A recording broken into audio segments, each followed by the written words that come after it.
Life in a world that keeps changing. Think that it's progress you're making. Copy and paste pretty faces all the time. Pictures so perfect we play. Hello wonderful people, welcome back again to Anointed Lady TV, the home of news and politics. And we drop news every day, and we also react to every videos that comes our way. If it is your first time in this channel, you are highly welcome. Thank you so much for stopping by. And if you are returning subscribers, we appreciate you for your massive support, and we say may God richly bless you all for supporting this channel. And if you haven't subscribed, please kindly smash on the subscribe button, put on the bell so you get to know anytime we drop a new video. I have a video to present to you this very moment, and I will be watching that video with you. And after watching, let's drop our opinion constructively at the comment section, like our videos, and also share our videos if possible. Bye. Oh, it's about Nigeria. It's about Nigeria. It's Nigeria working. No.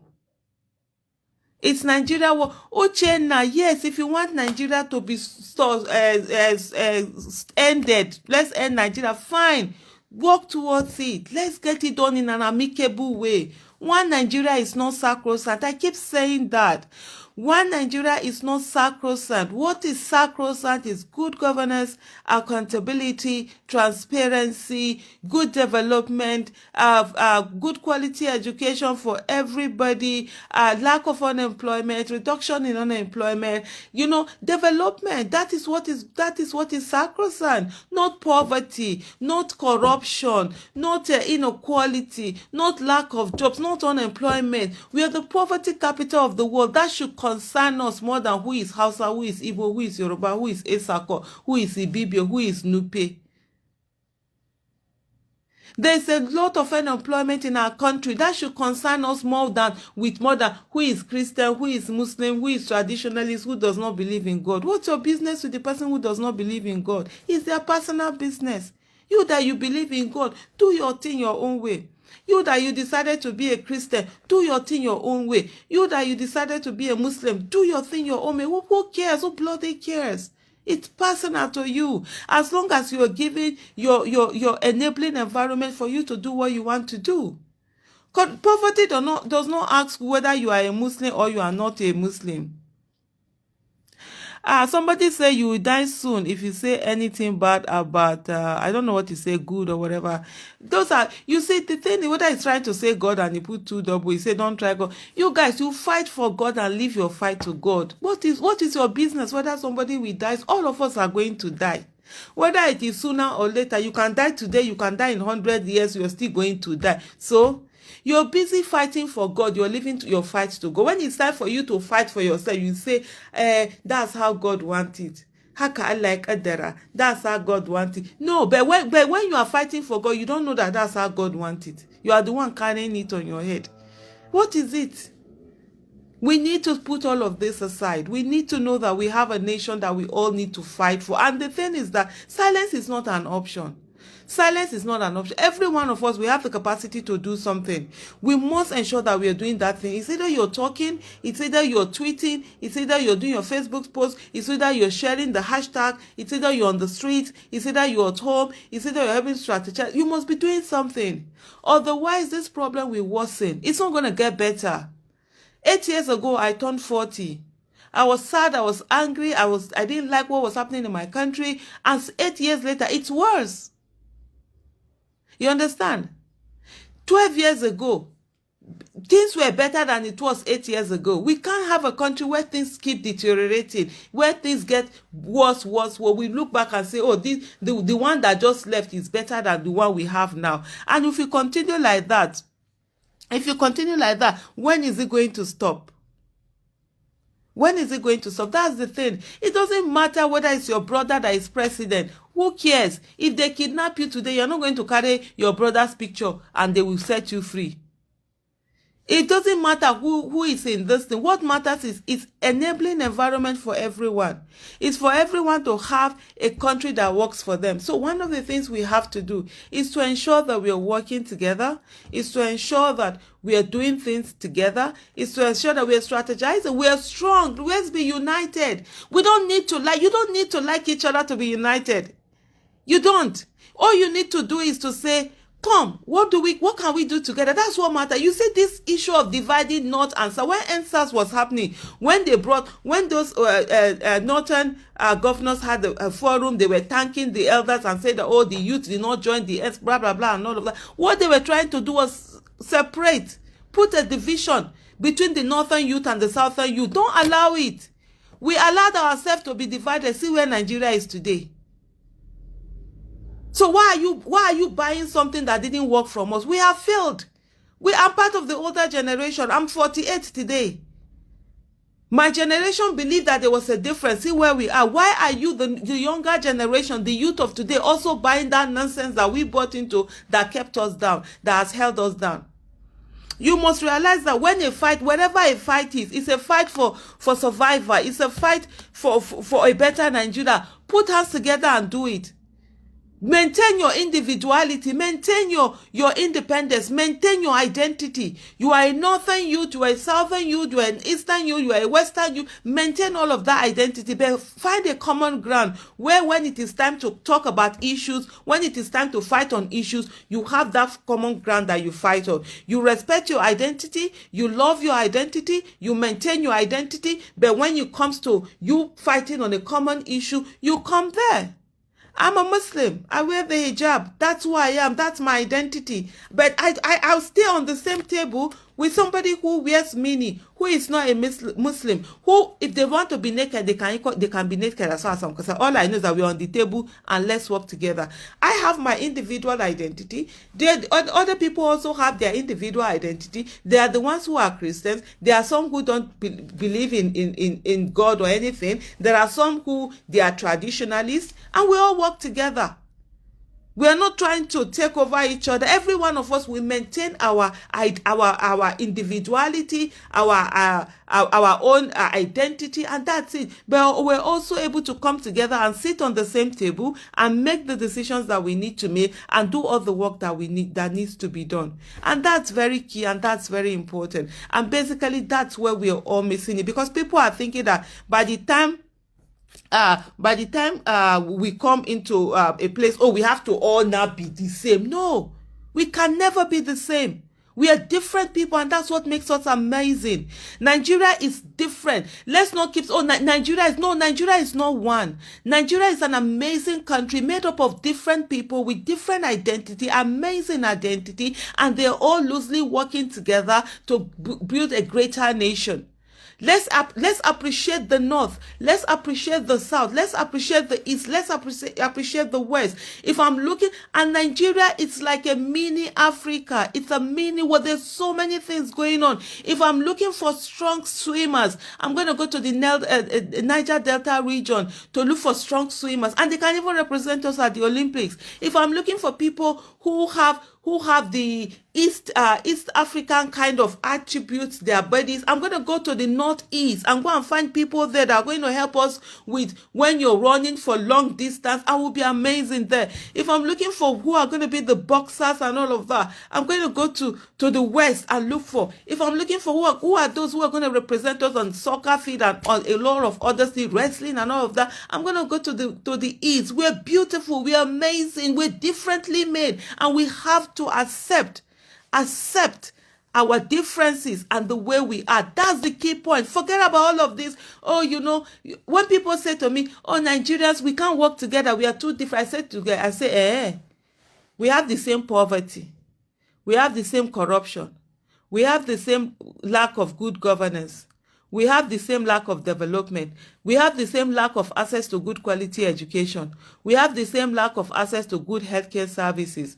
We have the same problems. We have the same debt everywhere. We have the same environmental issues. So why don't we rally around these whole problems that we have, use them together?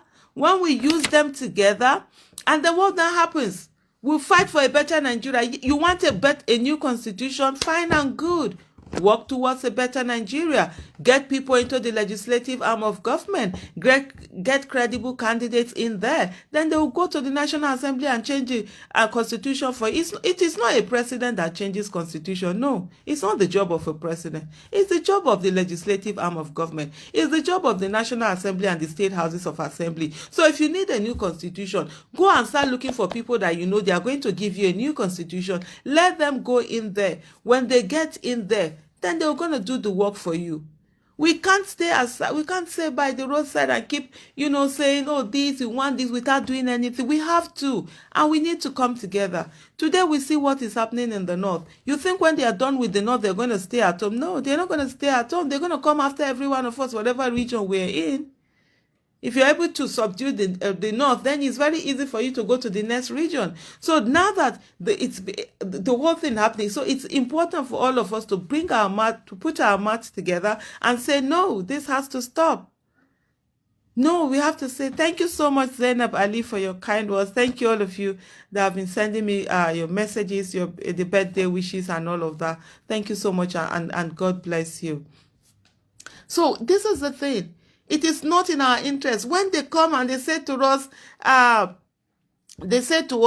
Bright Nelson, okay, if that's your thinking, it's quite okay. Go ahead and keep doing it, and hopefully it works for you. But I've seen that it doesn't work. Every one of us, we are all problem. You're saying, oh, you don't want to work with Fulani. Fulani is not the problem. Yeah, there are some people who are leaders who are Fulanis. They are the problem. It's not the everyday Fulani person. And from Esako, there are some people who are Esako, who are in leadership position, who are the problem. So it's not everybody it's not a tribe. The tribe is not the problem. The person who is doing the wrong thing is the problem. And every tribe, we have good and bad people. And we must name people for who they are. If people are killers, they are killers, irrespective of what tribe they are from or what religion they practice, or even if they do not practice any religion. They are killers, and we must call them like that. Not to now look at it and lump it and say, oh, it's a whole tribe. That doesn't help anyone. The Fulani man that is on the street with his cows, the children haven't gotten education. He hasn't gotten anything that government has done for them. How is it a problem? He's busy trying to survive. He's hungry as every other person. He's been failed by the same Nigeria the way it has failed you. So how is it that person's problem? So this is generational hatred that you must do everything you can to drop, and not sit down and say that, I have this. Zain Hassan, I think you can always come back. It will be on my timeline, because I'll just put it after doing, Facebook will always put it out there. And then what we do is I'll just put it, let it be there forever. Let it not be deleted. And you can always take it from there. Because I've seen a lot of people who take those things. They know how they extract it. So at the end of the day, this generational hatred hasn't helped anybody. Look, everybody is bleeding. There's no single part of Nigeria that has not been affected. Every part of Nigeria has a reason to be angry. Every part of Nigeria has been failed by Nigeria. Every part. And it was Dr. Obi Ezekwesili that, look at this and expatiated it very well. In 1967, the eastern part of Nigeria was attacked. There was genocide in 1967. There was crime against humanity by the Nigerian government against the Igbos in 1967, the eastern part of the country. The rest of the country looked away. After that, when the Niger Delta issue was going on, we from the South, we faced our own. We were failed by the Nigerian government. We were failed by the Nigerian state. We have every reason to be angry at the Nigerian state. Our region has been disseminated. Our region has been looted. Our region everything has been taken out of it to be shared amongst all Nigeria. Yet there's no care and everything in there. The people who were fighting for the rights of the Niger Delta people, the Ogoni, Kesaro, Wiwa and Co, they were killed. They were massacred. The Niger Delta went through so much. Yet the rest of Nigeria looked the other way.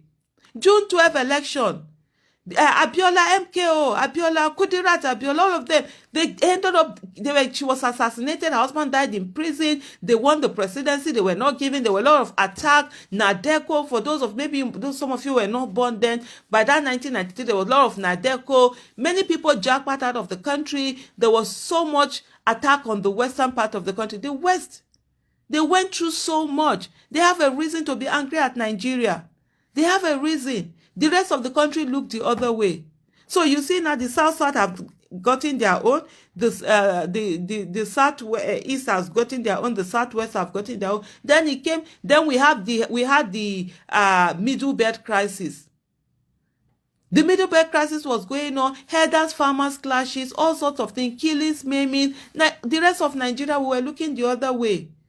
So the middle belt also, the North Central, they have a reason to be angry at Nigeria. Then we now have this Northeast issue. The Northeast issue too was a major issue. People were being killed, people were being kidnapped, women were being kidnapped, women were being raped, atrocities were going on. The rest of Nigeria looked the other way. Until Bring Back Our Girls movement came in, the Northeast issue was seen as nothing. It was put the fringes, that is at the fringes. So it took people come. So they too, they have and it's still ongoing. It hasn't even stopped. They too have a reason to be angry at Nigeria.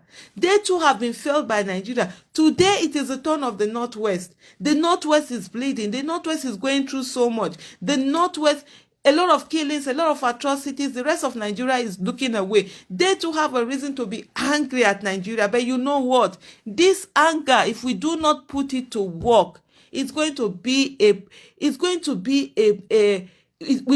to keep eating up ourselves, fighting ourselves.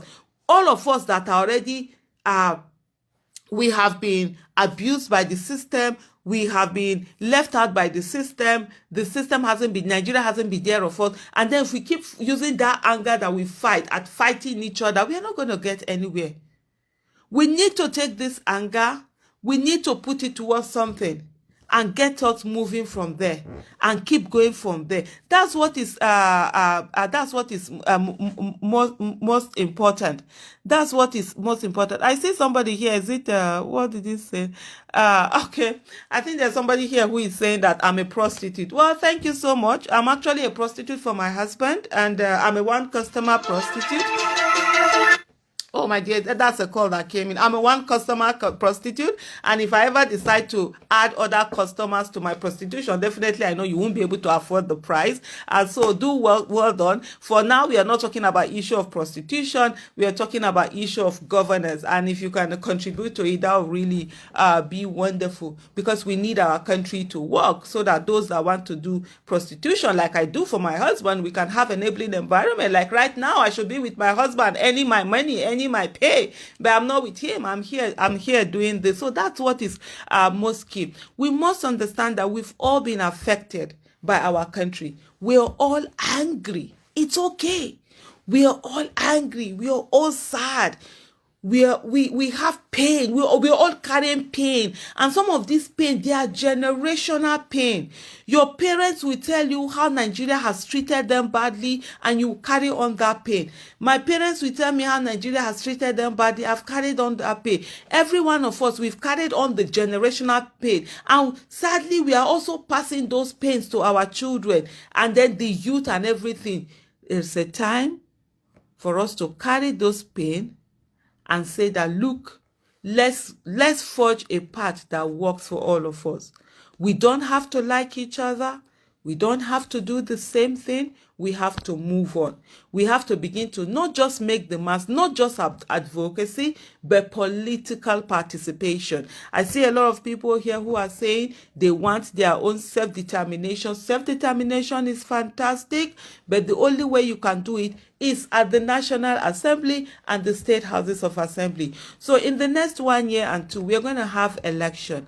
By June, we're supposed to have I think they're saying parties with the new electoral bill that it's on the table of the president, and they 6 months to that election, parties are supposed to come out with candidates to have everything done. So if you want self-determination, can you look for people, candidates with competence, character, capacity, who also believe in your ideology of self-determination? Let them come to the National Assembly and also the State Houses of Assembly, and then begin to table the issue of self-determination. It can be done. They are the ones to do it. Nigeria is a great nation, and every region in Nigeria have capacity to be a great region. The biggest problem that we have is leadership problem. It's not the problem of the people. It's not the problem of lack of resources. It's not the problem of lack of idea. It's leadership problem. And a lot of people, stay away. People are afraid. People don't want to come out. People will not even want to come out and vote. People just want to sit down and pray that things will happen. It won't happen.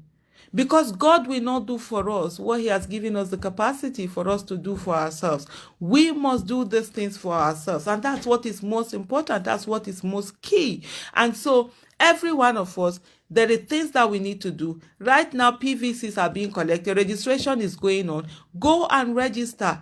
Not only register, get 5 people together and let all five of you get other 5 people that will register, and let's keep it going. The more registered people we have, the more you know that you'll be able to vote and vote the right way. And then the next one will be for us to look for the candidates that we need to have there. We need to have people. For me, the 2023 election is about ensuring that people with competence, character, and capacity get into the legislative arm of government. I'm not really focused on the executive arm or the executive arm, whether president or governor. Those are not what is interesting me. What my interest is going to be 2023 election is who are the people who are coming to the National Assembly, who are the people who are going to the state houses of assembly, because these people are the ones who can hold government accountable. They have oversight functions, and they are also making laws, and they can pass a bill with or without the president, with or without the governor. And so if we have bills being passed, acts being passed that are good for the nations, then it is time we give, somebody says it's time absolutely, everybody has a chance to be a president of Nigeria. If the first person is going to come from the southeast, so be it. Like I keep saying to a lot of people, Aso Rock is not a religious affair. So when people will say, oh, I will not vote for somebody, I will not vote for, if you are not a Christian, I will not vote for you. If you are not a Muslim, I will not. That's absolute nonsense. When it is affecting your life, is there anybody who has paid ransom with being a Muslim or being a Christian? I would like to know. Is there anybody? Swizzy says Nigeria is a camp, Nigeria must fall. Fantastic. Send people to the National Assembly and the state houses of assembly that will make Nigeria fall, so that everybody can work in the best way that they come and have that great nation that we have. And so it's very important. Let's work on those legislative arm of government. Ensure that people are there. People are doing the right thing. What we need to have there. Nobody, like I asked question earlier, is there anybody who paid ransom with just saying, oh, I'm a Muslim or I'm a Christian? Is there anybody who, when they were shooting all these terrorists that will come on Abuja Kaduna Express, and they were shooting, and then the bullet did not hit you because you were a Muslim or you're a Christian? Is there anybody who is going to market and they say that your price is different because you are a Muslim or a Christian? Is there anybody who is going to their children, the education, school fees they are going to pay for their children? There is none. There is none. So the most important thing is that we need to focus on getting good people. Good people. If the next president of Nigeria is from the southeast, is Igbo, is Christian, whatever religion, even if it doesn't have religion, that one is not even none of my business. Whatever you are, is a fine. Our business is to hold him accountable and ensure that the person, either he or she, gives us good governance, accountability, transparency, protect lives, grow our economy, give enabling environment for businesses to thrive, let things. That is all that matters. What is your business with the religion of the person who is in Aso Villa? How is that affecting your personal life? How is that affecting? If Nnamdi Kanu, like Mickey said, Dare is what you want for president, good and fine. If he wins the election, we hold him accountable. What we are looking for is somebody that will give us good governance, accountability, transparency, good development, education, good quality education for everyone. Jobs, availability of job, create job. Nigeria is massive. We are talented. We are blessed. There is so much. We have a lot of almajiris on the street. What are we doing to take them off the street? What are we doing to give them jobs now that they can be doing? Nigeria is in shortage of artisans. Are we training them to be artisans, to be plumbers, to be tilers, to be the people who do different things, to be fabricators and all of that, and then have them out there? So Agbara Umunwanyi says, if he rules Nigeria for 1 year, fine and good. Go in there, run for the race, bring what you're going to do, how you're going to do it. Let all of that be done. What is most key is that every one of us must understand that this problem, we are in it. Not every one of us can run out of Nigeria. Not every one of us can do japa. When I was in primary school, people were doing japa. That was when they did Andrew is checking out. People did japa in 1960-something during the Biafra War. People did japa during the SAP, Structural Adjustment Program, after the military era, that things were very difficult. People did japa during Abacha, when Abacha, high-handedness is dictatorial, this thing was killing people. People were being attacked left, right, and center. People did japa. People did japa. Let me see. During during the Structural Adjustment Program or something? During Abacha. And then people started coming back when democracy came in, when there was sort of like good governors and all of that. Now, people are doing japa because life is hard in Nigeria, and life does not mean anything. But the thing is that there are people, so that's why I try to tell people have been doing japa. Doing japa does not mean that Nigeria will not still be there. Nigeria will be there. Some people will be left here. Though it's not everybody. There are people who wanted to do japa 40 years ago. They are still in Nigeria. They couldn't. Some people went, but not every, because we are too many. Almost 200 million of us. Where are you going to carry us to? So some people will do japa, some people will not be able to do japa. So that's the reason why those of us who are ready to stay here, we must work and fight for Nigeria. I'm going to end this video now because I will do another one, which is going to be in Hausa. I will try to, that one is going to be specifically speaking Hausa. One of the things that I will say today, and I've reaffirmed to myself, is the fact that today I turned 48. When I turned 40 8 years ago, I said to myself that if God gives me another 40 years, I'm going to devote my life to Nigeria. And that's what I've been doing the last 8 years. And one of the things that all my children are grown. My youngest child is actually 20 years. She turned 20 on the 6th of December. So I don't have little children. I first of all got my financial independence before I was 40 and before I started speaking on Nigeria. I have my businesses that people run. Every other thing I do, I work from home. I have a lot of time, and so I can devote my time. So that's for me. That's what works for me. I don't have any little children I'm carrying to school or doing school runs or do all of that. My youngest child is 20. She's in her 3rd year of university, and after 1 more year, she'll be done with university, and so that helps me a lot. One of the things that I will say, and I'm reaffirming that here, is that no matter what Nigeria throws at me, I will keep fighting for Nigeria. I'm not going to give up, and I'm fighting the way I wish others had fought for me before I was born. That's my thing. When people say, oh, people are insulting you, like somebody here called me a prostitute. Oh, but now in mouth. For me, insults and praises are the same. There are people's opinion about me. I don't let the praises get to my head. Neither do I let the insults get to my heart. If somebody say, oh, Aisha, you're so wonderful. Oh, Aisha, you're courageous. You love you. If I don't get angry, why will I get angry if somebody come and say, oh, Aisha, you're a prostitute. Aisha, you're a hypocrite. Aisha, you're a bad person. Why?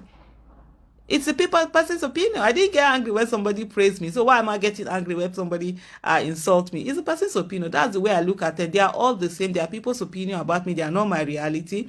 And for me, like I said earlier, they are the same to me. There's only one person that can make me angry, and that person is me. And I choose what I get angry over. And that's the reason why I choose to get angry over bad governance. I choose to get angry over lack of accountability and transparency. I choose to get angry over corruption. I choose to get angry over poverty in the country, the unemployment in the country. A lot of people are sending me messages. We need money. We need jobs. I don't have this thing. I don't have jobs to give you. I don't have money. That's why I fight for a good Nigeria where you don't need to beg anybody, where you get what you'll be educated, given the right quality education, and you'll get the job that you need to get. My son just graduated from a university in UK.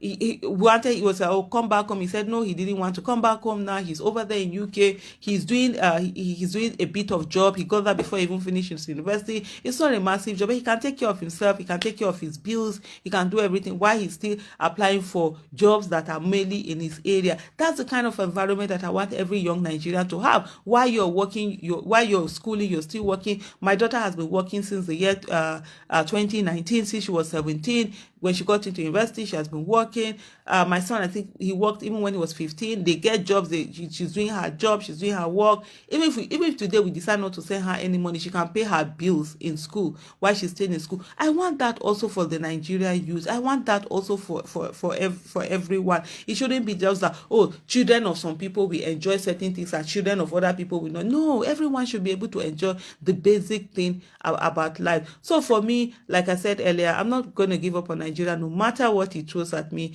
And the fight for Nigeria, I'm fighting for the unborn generation, not even the ones that are here, the ones that are coming to Nigeria. I want them to come to Nigeria and meet a great nation that you and I would have worked on and fixed for them. It can be done if we think, but if we think it can't be done, there's nothing. One thing we must remember is that we're already down. We don't have anything. So the only place we can go is up, and it is not done. So it's very important for us all to work together and get that Nigeria